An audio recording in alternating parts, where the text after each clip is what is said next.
Bugün Azərbaycanda anım günüdür. Bütün Azərbaycan xalqı şəhidlərimizin əziz xatirəsini yad edir. Bu günə görə biz onlara borçluyuz. Bu həqiqətdir. Nə qədər dövlətin gücü olsa, nə qədər silahı olsa, nə qədər düzgün hərbi əməliyyatlar planlaşdırılsa da, qələbəni əldə edən əskərdir, zabitdir. O gedir. O sinəsini qabağa verir. O ölümə gedir.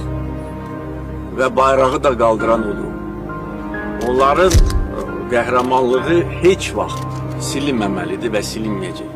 Biz buradayıq, siz buradasınız və nə qədər acı olsa da onların yaxınları üçün, doğmaları üçün bir təsəlli var.